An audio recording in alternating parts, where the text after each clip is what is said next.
الرحمن الرحيم. الحمد لله والصلاة والسلام على رسول الله وعلى آله وصحبه ومن والاه. اللهم علمنا ما ينفعنا وانفعنا بما علمتنا وزدنا علما.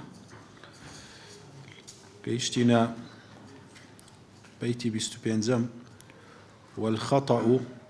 الإكراه والنسيان ولا نسخيدي بيدتي أورا استربي والخطأ والإكراه والنسيان.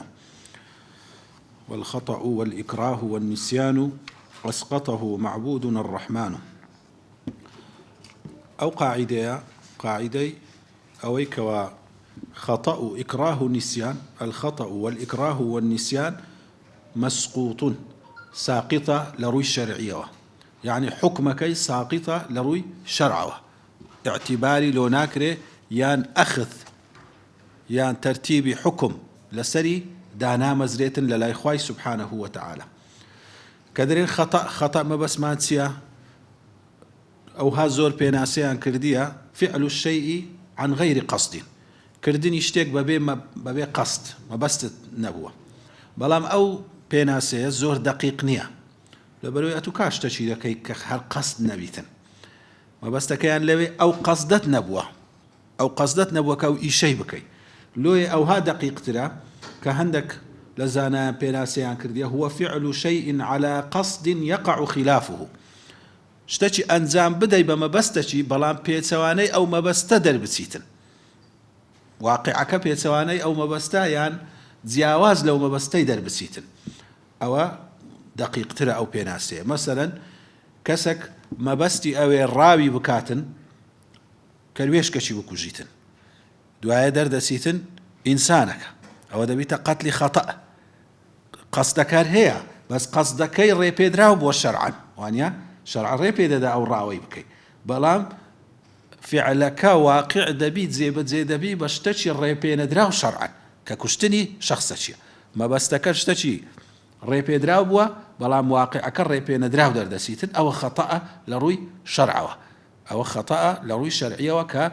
حكمي لسر بنياتنا دريبه ومعنايك أو كسا نابتا لا إخوائي قوله سبحانه وتعالى قناح بار نابي بلام لواقع هيتي دكويت السري بله وكو حكم قتل خطأ دكويت السري بلام حكم قتل عمدي لسر لا دكويت أو وكو بيناسكي إكراه سيا إلزام الغير على ما لا يريد كسك غيري خوي إلزام بكا ناتار بكا شتشي أنزام بدا كما بستينيا وناهوي أنزامي بدا بخوي أو شخصا ناهوي أنزامي بدا. نسيانش ديارة ذهولو بآقاية إنسانك آقاي لخونا مينيتن بآقابيتن لشتشيتن هر فكري لسر نبي أو زبهر هو كارجي أوش ديارة دليل كيتسيكا أوشتانا لروي الشرع مرفوع هل جيراون حكمك يعني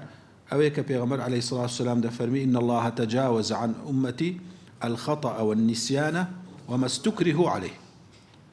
أواك حديثك ابن ماجر رواية كردي إمامنا ويبحسني دانا وآية شمان هي مثلا استقراء كل شريعة آية حديثة كان قرت ما شابكين دبين واي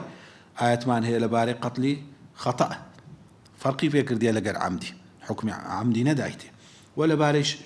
إكراه هيت ماك باسي عماري كرياسر إلا من أكره وقلبه مطمئن بالإيمان. اعتباري لو كردي أو كسا لفظة كفر بكار بينيتن ما دام قلبي برلا إيمانه دتواني بكاري بيني رخصتي دراية ما دام زوري لي ذكريتن بتهديدي كشتنه ما دام زوري لي ذكري بتهديدي كشتنه زاقر بين السر أو إكراه كاعتباري لو ذكريتن كسك شي إكراه ذكاتن لسر أويك عرقي بخواته حد عرقي لسر زي وزي ذكري لسر ويد زي وزي ناكري كسك شي إكراه ذكا لسر وي مالا شي بدزي بلام إكراه نابي بقاتا مساويان قورتري إكراه نابي بقاتا مساويان قورتري بري كسك قوتي والله أقر فلان كسي نكوجي ليد ددم هو قورتره كشتني نفسك لليداني تو قورتره بالد بدري يعني أجر كسشي نكوجي من أتودا كوجم دیسان ئەوەش حکمی ئیکراهی بەسەر جێبەجێ نابی چونکە یەکسانە دەبی ئیکراه لە خوارتر بی لە مەسەلەی کوفر و ئیمانیش مشینەگە کەسێک برێ ئەدی ئەوە لۆ کوفر گەورەتر نییە لە ئەوەی کە کەسێک بکوژرێ بەڵام ئەو کەسەیە کافر نابیتەوە لە مقابل ئەوەی نەفسی خۆی دەپارێزی تەنها ئیقرارە لەفزیەکەی دەشاریتەوە یعنی ئەگەر فەرەزەن کەشتیوان نییە قەلبەن گۆتی لا دەبی ئەتوو بە قەلب کافر ببیەوە و ئەگەر نا دەتکوژم هەنجینێکە پاراستنی ئیمانەکەی ئەولاترە لەبەر ئەوەی دین لە پێش نەفسە ئاها کاتێک کە دین پێویستی دەبی کە بپارێزرێتن گیانی لە پێناو بەخت دەکرێت لە جیهاد لە پێناوی خۆی کاتە دین پاراستنی ئەسلی دین مقدمە لەسەر نەفسیش لە ضەروریاتی خەمسیش دین لە پێش هەمویانە بەڵام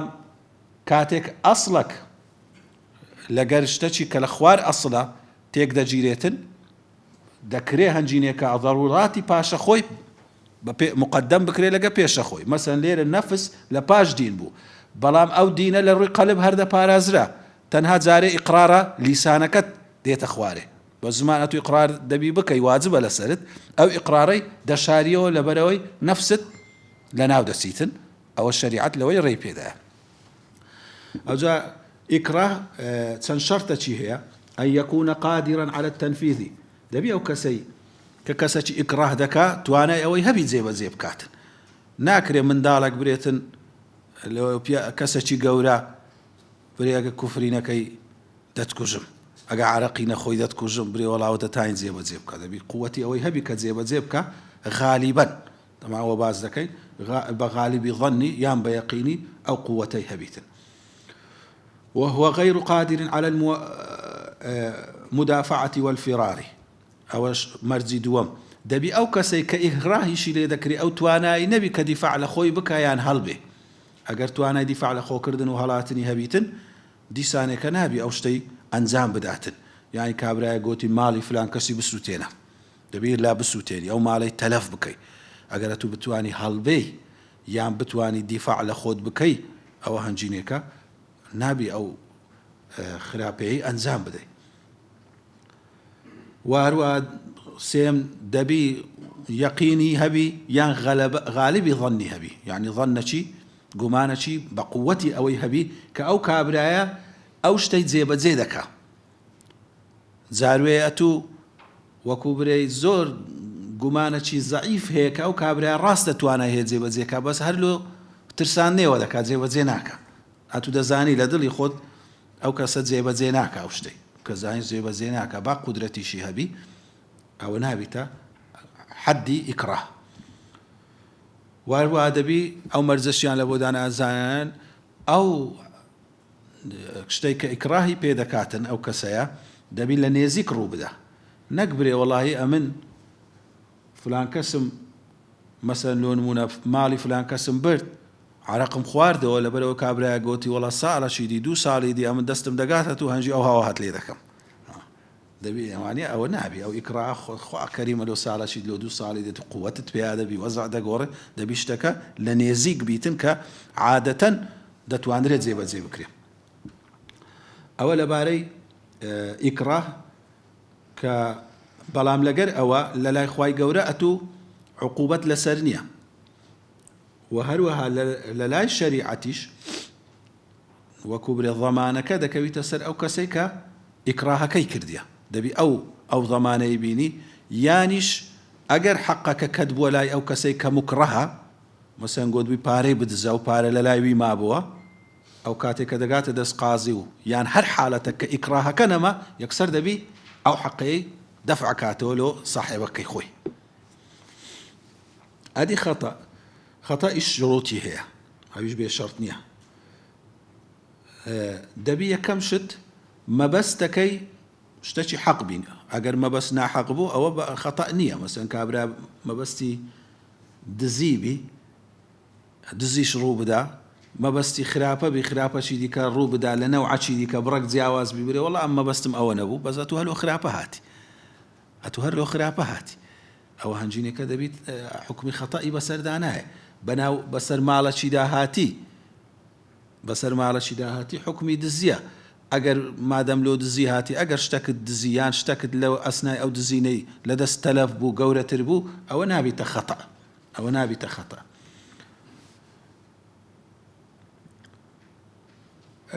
لە شتێکیش بیکە ئیجتیهاد يعني فكر زاروية لما سلي مجتهدي خطأ دبيتنا أما باسي أو إذا كان بيغمبر عليه الصلاة والسلام دفرمي إذا اجتهد الحاكم فأخطأ فأصاب فله أجران أو أخطأ فله أجر واحد أو خطأ إيش لروي فتوى وكرودة ذات دبيشتك باجتهادي بي أجا اجتهاد نبي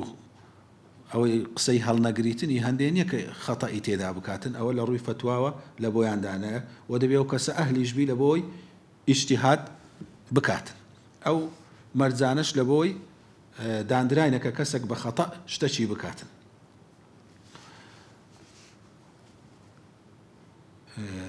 کە فەرمووی نسیانیش لە بیرچوونەوە حکمی لە بیرچوونەوەی ئەوەیە کە پێغەمبەر عەلەیهی سڵاو وسەلام مەسەلەن فەرموویتی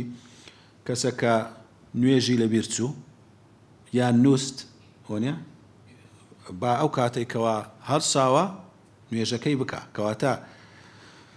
هەر شتێک بە لە بیرچوونەوە حەقێک فەوتا بوو ئەو کاتێک کە لە بیرت هاتەوە ئەو حەقەیە سابت دەبیتەوە لە بیرت چووە پارە یەکەکت لە کنا ئەو کاتێک لە بیرت هاتەوە یان بە بیریان هینایەوە ئەو حەقەیە دەگەڕێتەوە لە ئەو کەسەی مەسەلەن بە کات ڕۆیشتن حەقەکە نافەوتێ برێ وەڵای ئەو 10 ساڵ بوو 20 ساڵ بوو وەختی خۆی پارەم لە یەکەچی قەر کرد ئەویش لە بیری چوو ئەمیش لە بیرم چوو تازە شتەکە لەو ئەوەی چۆ دەرێ حەق بە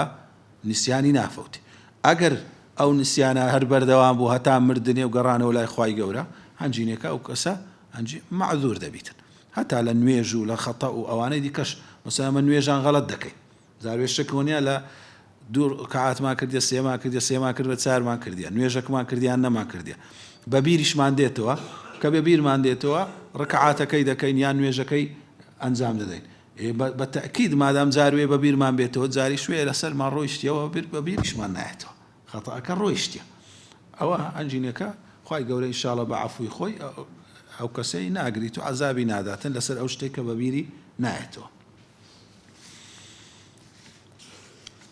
أسقطه معبودنا الرحمن أو پروردگاری که آمده پرستین پروردگاری و بزایی بخوی ساقطی کردی لروانگی بزایی خوی راست رنگ اتوبری ولایک همون نوع خطأك إكراهنا بس همون نوع خطأك همون نوع نسيانك زاروية نوع كم ترخمية شي دسيته نوع كم ترخمية شي تيدا بلام أو كسمادم أو ما بستين أبوه مثلا لون ما باس ما كر كابرة لو حيوانة شي داوي داوي راو بكاتن كسك دا كجري أو زادرين والله حكمي عمدت هي لو باش تأكيدتنا كردو لو استطاصتنا لو مثلا أجر دور بينا كبيلو دور بينا شي أصلي وباشتنا كريا كدور ببيني لو أو دور بينا خرافات كريا وانيا أو نوع ناكرية السروي كاتبري مادام وي عمده مثلا كابرة بالسيارة إليه كشيدة ذاتن بري والله قتل كذب وقتل عمد ما دام مثلا كم ترخم يكتلا أو يكرديا أو سيارة سانة كردي توبة طوابيان أو سيارة شرلو أو سيارة نقوري أو سيارة باش تريت نكريا أو قتلت بعمد له حساب ذكين أو يعني سونك أتو بتأكيد سطاصت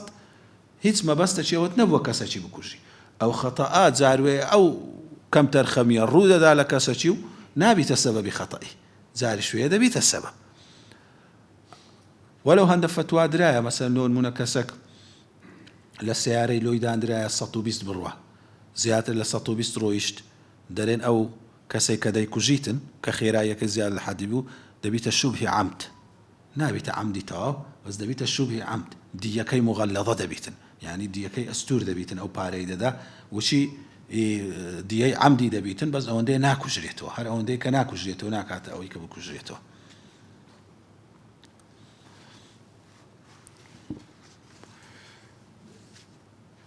لكن مع الإتلاف يثبت البدل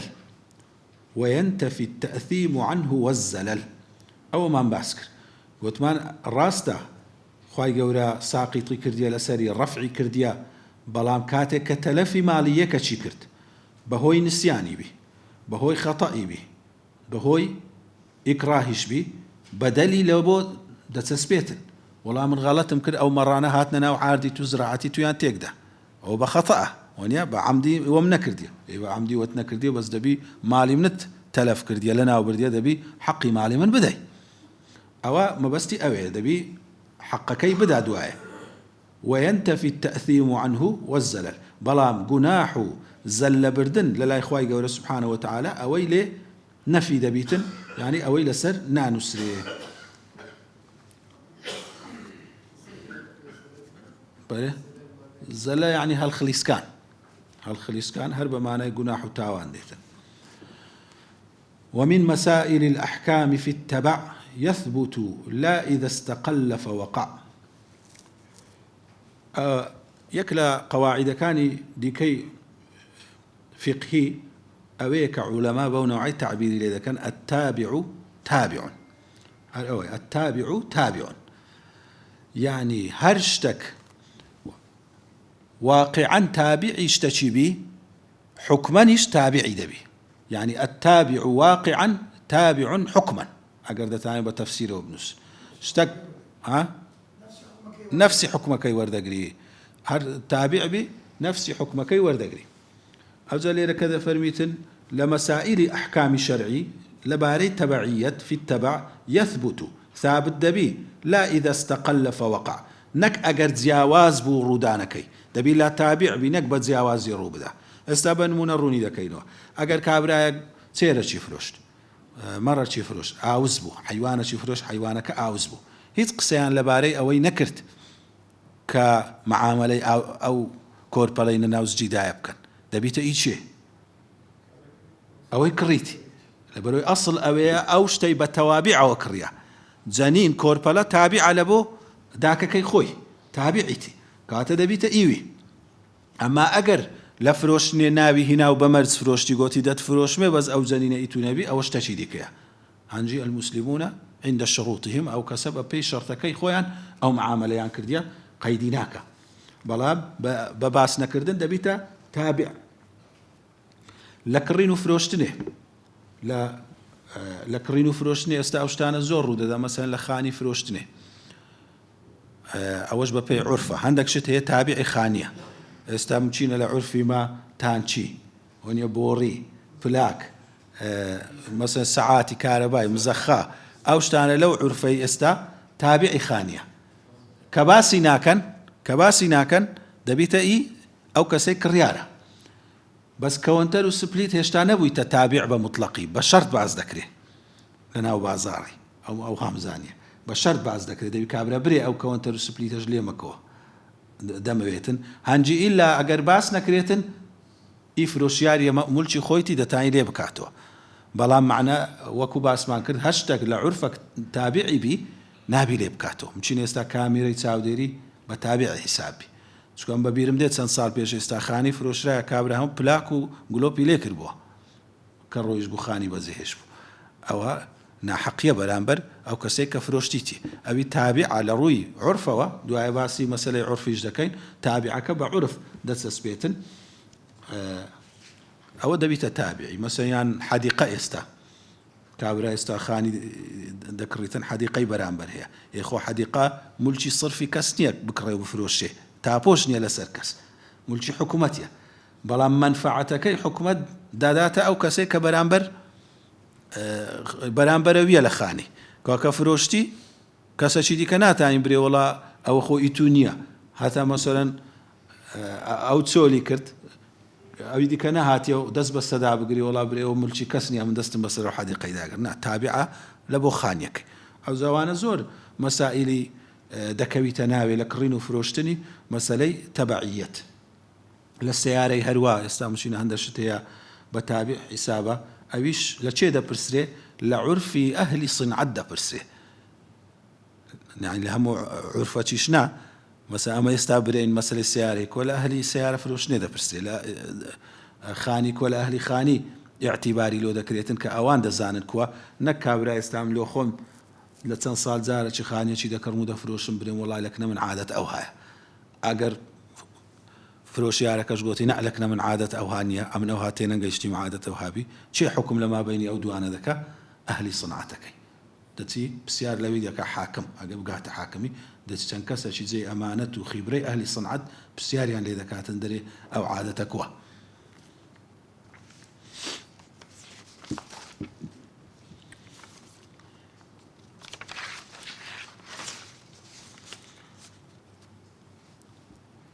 والعرف معمول به إذا ورد حكم من الشرع الشريف لم يحد. عرف بمعنى معروف ديتن يعني أو شتي للاي خلشي دوباره دبيتو قليشيان لينيا يعني وكبري خلق بخرابي نازانا لبرهندي يان لا مسألة معرفي هاتيا يعني ما يعرفه الناس أصل عرفيان لمعرفي هاتي العربي ما يعرفه الناس أو خلق دزانا ببيع إنكار بلا إنكاري شي ناكن مثلا اشتك لنا خلشي الرودة دا ودوباره دبيتوها ببيع أو خلق إنكاري بكا أو يكسر دبيته عرف هندا جدرين نا عرف لوي هاتي لزماني عربي بمعنى التتابع ها والمرسلات عرفة عرف بخوي لأصل زماني عربي بو موي دەگۆترێ ئەو موانەی لەسەر پشتی ئەسپێنە ئەسب مەجموعە پرچەکی لێ دەڕوێ پێی دەرێن یاڵ لە سەملی ئەسپیە ئەوە والمرسلاتی عورفە ئەوە لە دوو یەکدی دێتن خوای گەورەش لێرەکە دەفەرمی والمرسلاتی عورفە باسی ئەو مەلائیکەتانەیان ئەو بایانە ئەو تەفسیرەکە کرایە کە بە دوای یەکدیدا دێتن بە دوای یەکدیدا دێت عرفیش لۆ پێی دەگۆترێ عرف لەبەرەوەی شتەکە دووبارە دەبیتەوە بە دوو یەکدیدا دێ لە ناو خەرشی کاتەیان لەوە تەتابوعی هاتیان لە معریفەی هاتیە لە ناو خەرشی ئێزا فەرقی عرف و عادەتی چیە عادەش لە ئیعادەی هاتیە شتەکە دووبارە دەبیتەوە لە ناو خەڵکی هەندێک گۆتیتیان بە یەک معنا دێتن عرف و عادەت یەک معنای هەیە و مرادیفی یەک دینە هەندێک گۆتیتیان نە عرف ئەوەیە کە لە ناو خەڵکی بێ هو كل قول وفعل وترك اعتاد عليه الناس هر قسك بي يان فعلك بي يان تركرنك بي شتك بي خلق ترشي كاتن ترشي كوازي لي بي هنيتن مثلا باس ماك لخاني فروشتني لا سيارة فروشتني عندك شتي خلق وازي لي ديني مثلا اي خويتي شيلو سيارة كي زيادة كرديا لو خانية كي زيادة كرديا بس عادت ويك ترشي دكاتن ناري داوي ناكاتوا اوش دبيتا عادت ئەوەی کە خەڵکی لەسەری بن ئەوە عورفە یعنی بەگشتی لە ناو خەڵکیە لە ناو کۆمەڵەشیە ئەمما عادەت هەموو شتەکە کە دووبارە ببیتەوە مع نفسك أو مع أهلك أو مع الناس دەرێن عادەت عامترە ئەم دووری عادەتم وەیە چای بە شەکر ناخۆمەوە ئەو عادەتەکی شەخسیە دەکرێت عادەت شەخسی بی عادەتم وەیە لە مارێ مەسەن نانی تەئخیر دەخۆم مەسەلەن أو عادتك زاربي لنا خيزاني عادتي لنا درين عرف أو النية بري والله عرفم أويا تاي أو هذا خوم عرفم أويا لماري أو هذا كم أو بكارناي عرف دائما قش جيرتر لأبو خلشي أو زو عرفة عامي خلشي بي يان إي منطقة بي يان إي أهلي صنعة بي ما دام مجموعة خلقك بي هر بيدا قوتري عرف ليرك علماء أو يدردبرن دفرمون العادة محكمة يعني قاعدة مشهورة بوناوي العادة محكمة يان العرف محكمة ليرا دقيق ترى بري عرف أجر معناها كان جواز بي عرفك دقيق ترى تونك باسي أو شتى إذا كي كلام بين خلشي دوباره دبيتونك أو إلى مالي خوت ولا نفسي خوت لو إيه عندك وهاي عند البرية العرف محكمة كمي بيدكري للشرع اعتباري لكراه كخواي قوري دفرمي وأمر بالعرف وأعرض عن الجاهلين عرف ليرة لتفسير كان دفرمون وأمر بالمعروف ما بس تبيه معروفة بلام لزور شويني قرآن يشمان هي كفرميتي وعاشروهن بالمعروف كلمة معروف بكارينا لو ليرة كلمة كي قوري تاكد زيدري وأمر بالعرف أو بفائدة نية لو مسألة كلا تفسيركات دبيني كلمة بكلمة تفسير كرايا تفسيرة تقريبية لبروي استا أهل اللغة زوريان لسرأوينا ترادفي سطاصت نية بري أو كلمة سطاصت مرادفي أو كلمة لهيتس لغتك لەبەرەوەی دوو کەلیمەی ١٠٠ و چیەکدی زیادەیە دابدرێ ئللا ١٠٩ لۆ یەکدی بەکاردێن زارجارە لە زۆر حاڵەتی مچینەیە لە جیاتی یەکدی بەکاربێن بەس لە شوێنەچی جیاوازیەکی ورد دەقیقیان هەر هەیە ئەوە لە قورئانە زۆر ڕەنگ دەداتەوە کامە دەبینین وشەکان هەمووی بە لە شوێنەکی بەنەوعی تعبیری لێکرایە لە شوێنەکی دیکە تعبیرەکەی گۆڕدرایە لێرە کە دەرێ وأمر بالعرف يعني بالمعروف الذي اعتاده الناس ئەو چاکەیە کە خەڵک عادەتی پێوەگرتیە ئەوە دەبی تعرف لەبەرەوەی شەرع اعتیبار لە بۆ عورفە چی دەکا کەوا لەگەر مەقاصیدی شەرعی و لەگەر ئوسولی شەرع تێک نەگیرێتن هەر عورف و عادەتەک تێک گیرا لەگەر شەرع ئەو عورفە ڕەتکراوەیە ئەو عورفە ڕەت دەکرێتەوە و قبول کراو نییە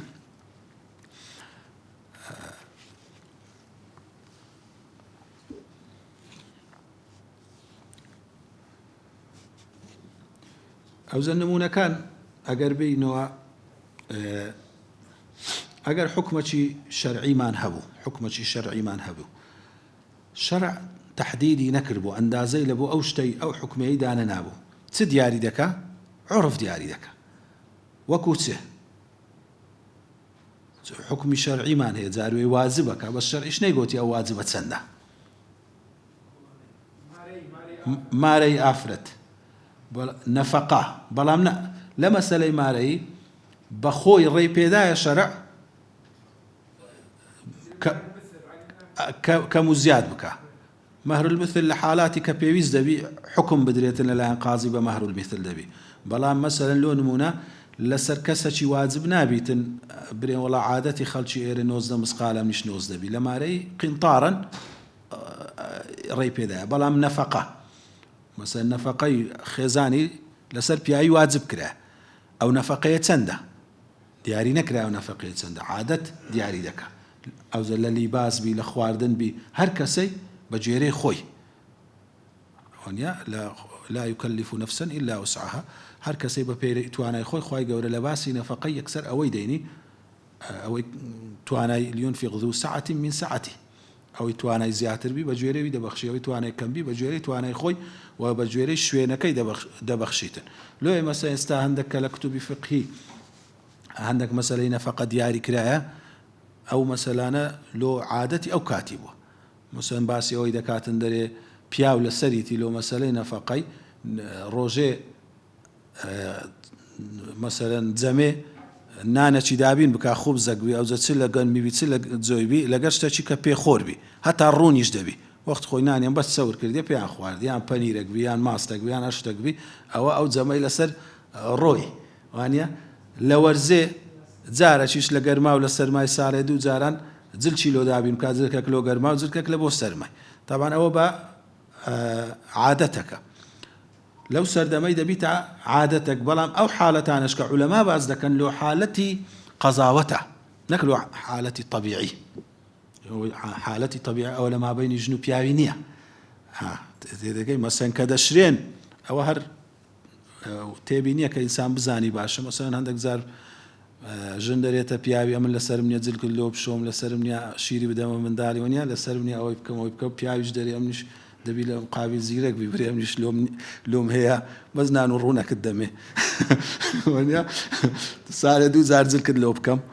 ئەمما ئەوە کە دانرایە لۆ چه حالەتە چییە مەسەن لۆ نمونە پیاوەک ژنەکەی تەلاق دەداتن تەلاقەکە تەواو بائین نییە نەفەقەکی دەکەویتە سەرێ قەزاوەت ڕوو دەدا چی دەکەویتە سەرێ پیاو بە تەمانیە بداتن حاکم دەرێ دەبی بەلای کەم ئەوەندەی بدەی کەواتە ئەوە لۆ ئەو وەختانەیە کێشە لە مابەینی ژن و پیاوی پێیا دەبی ئەگەنە ئەسڵ ئەوەیە وعاشروهن بالمعروف نەدەبی پیاو ئەو شتانە لۆ ژنی خۆی لێک بداتەوە نەدەبی ژنیش ئەو حەقانە لۆ پیاوی خۆی لێک بداتەوە بەس کە کێشەکەتە نێوانیان گۆتی ناکەم هەنجینێکە چێ ئیلزامی دەکا شریعەت و حاکم ئیلزامی دەکا بەوەی کە دانرایە بەڵگەش لەسەر ئەوەش هەتا ئەو حەدیثەی پێغەمبەری عەلەیهی الصلاة والسلام کە دەفەرمی ما رآه المسلمون حسن فهو عند الله حسن وهذا حديث حسن ئەوەی کە مسلمانان بە حەسەنی دابنێن لەکن خوای گەورە سبحانه وتعالى بە چاک دادەندرێتن کەواتە ئەوە لە مەسەلەی نەفەقەی بیتن لە مەسەلەی عەیبی بی ئێستا مەسەلەن سیارە چی دەکڕی سیارە لایتەچی ئیش ناکە بەگ لایتەچی کلۆپەچ سوستایە دەتوانین بجێڕیەوە بڕێ وەڵاو عیبدارە ئەو معامەلە باتیلە ناتانی مەچینە عیبی هەبی دەتوانین بجێڕیەوە چێ ئەوەی تەحدید کردیە عرف تەحدیدی کردی ممچینە لە شوێنی دی ئێستا مەسەلەی سبوغ و ئەوانە لەکنەمە معتەبەرە لە هەندێک وڵاتان سبوغ هەر هیچ نییە کەس گوێش ناداتێ مچینە هەر لە جنوب و ئەوانە شوە بیتن دەرێ مەسەڵەن کەسی ئێرانی بۆ دەرێ ئەسڵەن ئەوە سبوغ کرایتەوە زۆر باشە نوێ کرایتەوە ئەم سبوغ عامەچی هەمووی کرایە کاتە عرف ئەوەی دەوردەبینی عیبەک کە ئیعتیباری لۆ بکرێ معاملەی پێ هەڵبوەشێتەوە یان پێ هەڵنەوەشێتەوە چنەوە عیبەک پێ هەڵدەوەشێتەوە ئەتوو ئەو شتت فرۆشتە بەرامبەر بەبێ عیب دوایە عیبەچی لێ پێیا دەبی ئایا ئەو عیبەیە معاملەکەی هەڵوەشاندەوە و مافی دەبیتن برێ کاکە بینە پارەم بدەوە یان مافی نابی ئەو عیبانەی کە لەکن ئەهلی ئەو صنعەتەی بە عیب دەچن و معاملەی پێ ڕەت دەکرێتەوە و لەو بیلادەی ئەوە دەبیتەوە هەتا مەسەلەی معاملە بە پارەی ئەوەش دەبستە سەر عرف کابرا دەرێ ئەوەی بە 15,000 دەدەمێ ئێخۆنەی گوتێ دیناربی دۆلاربی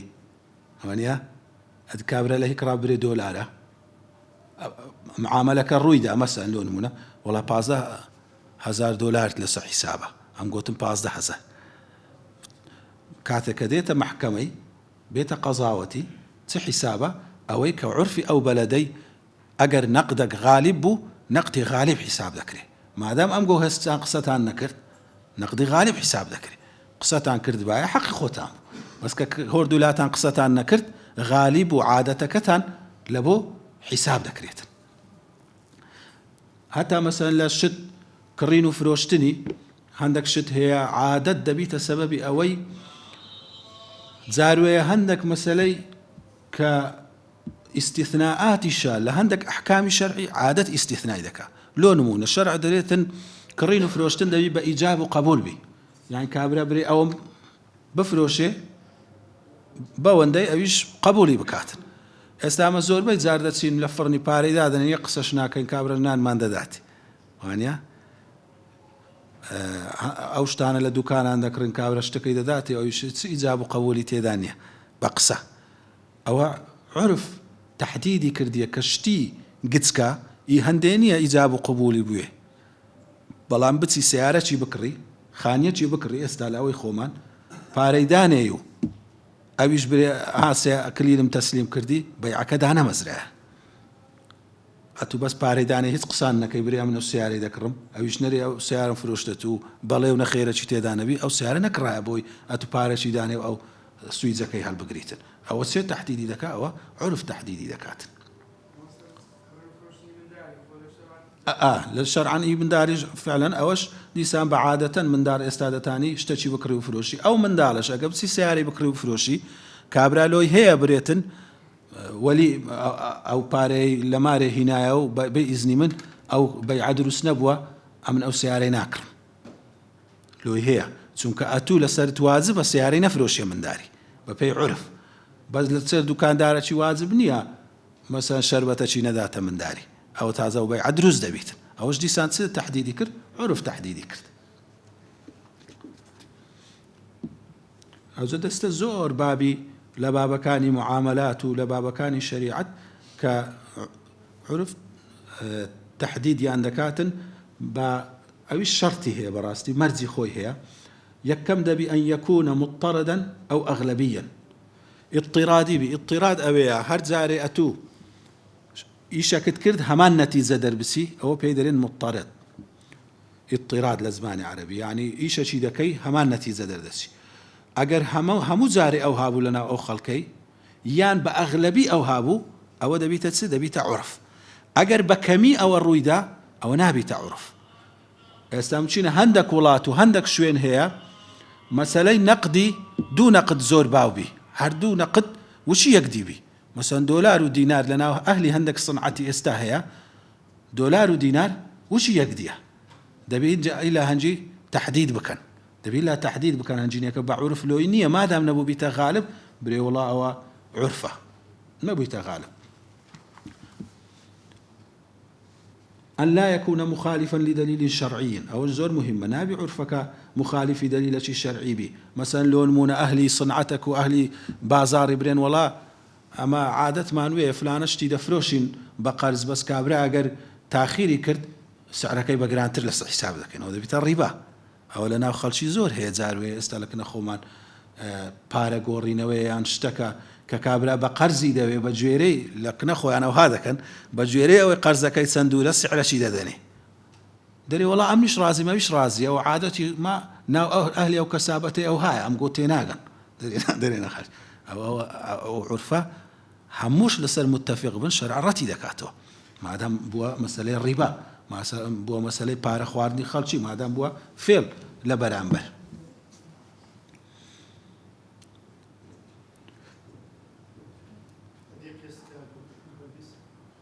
كو يعني قسط هو قسي لسكرها بس مهم ده بمعاملة كيك معاملة بي أو علماء بعض ذاك النبي قسطو حاضري بيك ولا يك شتي ببري أو بحاضري بوندي بقيس بوندي بس بقيس ده فروشيتن سعر شيء لسر دادني أو الرب يدراه والعرف معمول به إذا ورد حكم من الشرع الشريف لم يحد أجر حكمك للشرع شرعي شريف برز تحديد نكرابو أو ليرش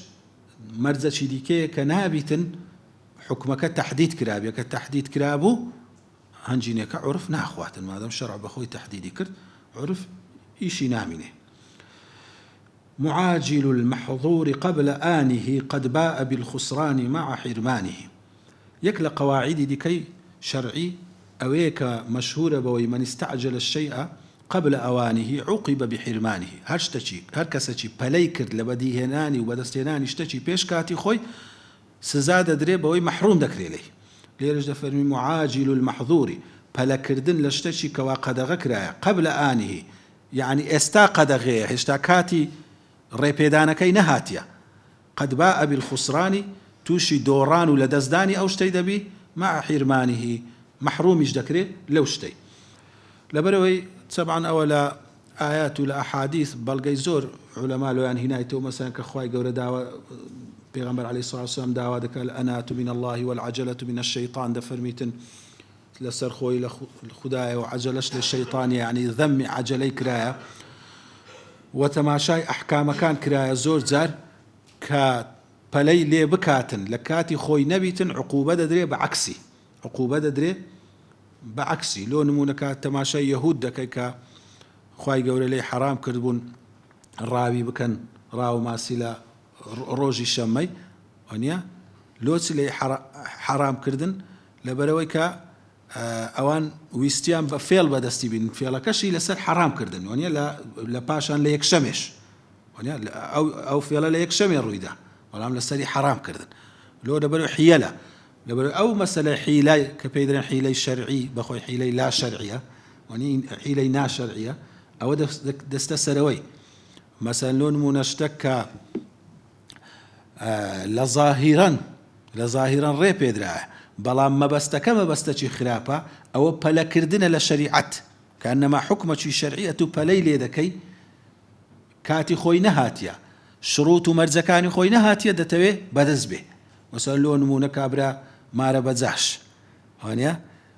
ئەوەی شریعەت ڕێی پێدایە ئەوەیە ژنەکە بە ڕەزامەندی خۆی و بە شێوەیەکی طبیعی مێردەچی بکاتەوە مێردەکەش بە طبیعی تەلاقی بدە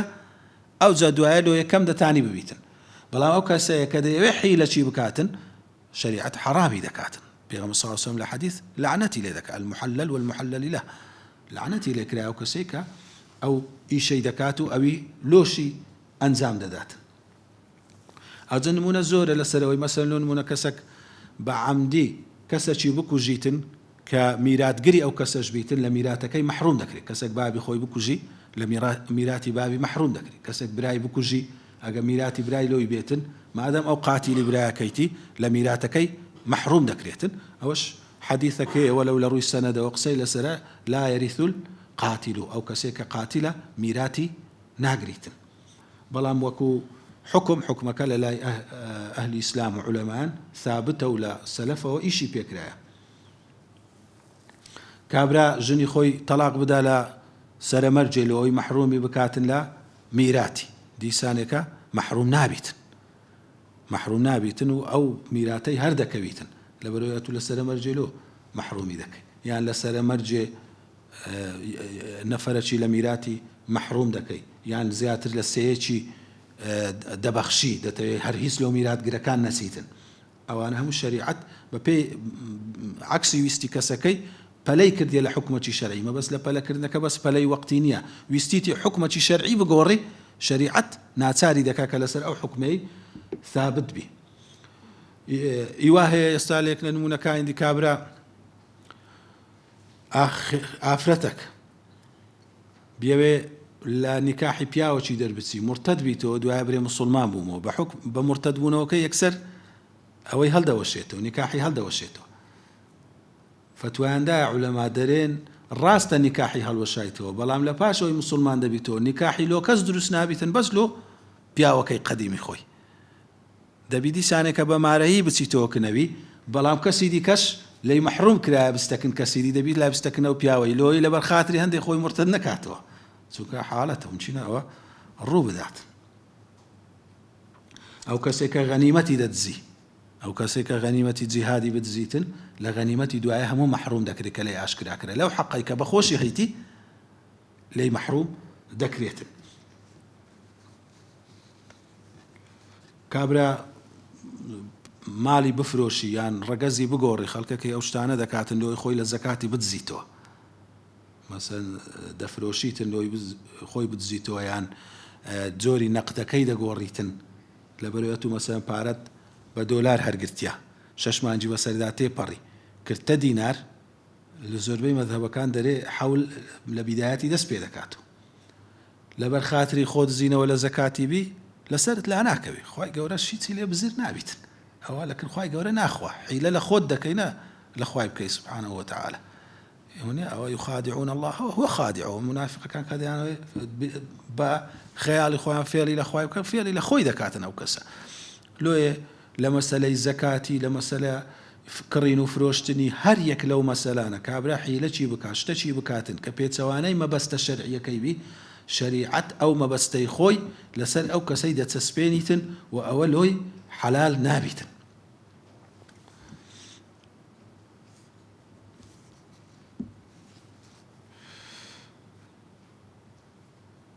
وصلى الله على نبينا محمد وعلى آله وصحبه وسلم